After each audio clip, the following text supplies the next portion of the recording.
Ayan, kauwi pa lang. Si Ulpa S24 015. Ito ay nawala ng Mulanay na naman. Ito yung dating tinos ng Lucena ng 4 months.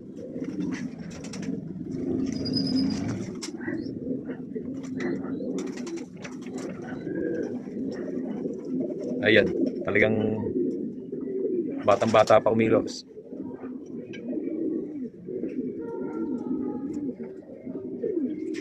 Guys, for today's video, ipapakita natin sa inyo si 015. Ayan, umuwi na naman.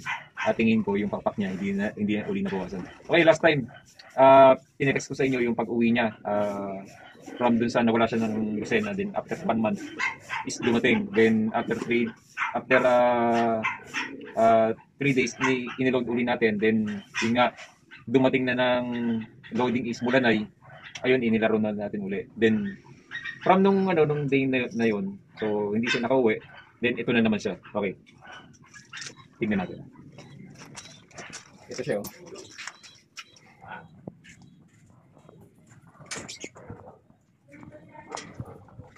Yung brown kaya makauwi ba?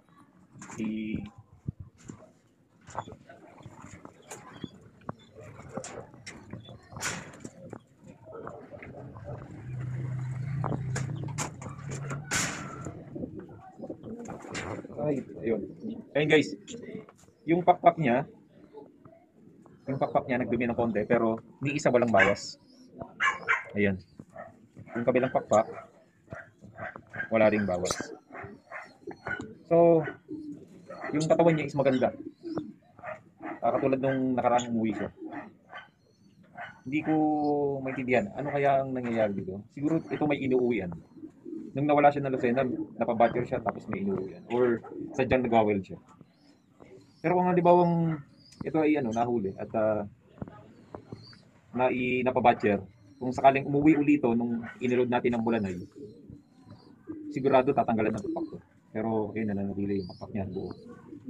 So, ayun, tingin ko marunong mag-weld tong ibon na to. So tuloy na natin i-cancel yung yung laban niya. Hindi na natin itutuloy ng derby ng Ulpa.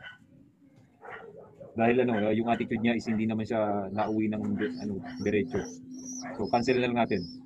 Ang gagawin na lang natin, since meron siyang nakita na natin yung homing instinct niya, is i-breed na lang natin dun sa mas maganda yung homing skill para mas tumaas yung dugo niya. Okay, ang dugo nito is Embrek SBR. Ayun. Magaling sa low fly, magaling sa liparan kasi ngayon. Dahil ito ay bata pa eh. Ang edad nito ngayon ay nasa 5 months old. Going to 6 months. Ayan siya. Pakita natin yung ring. Ang ring niya.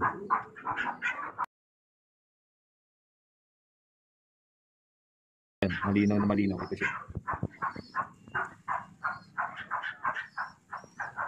Cancel loading ito. Pagulangin na lang natin. Then next year, ilalaro ulit natin ng S24 530 SDR 15. Sa ngayon, magiging mami na muna yan.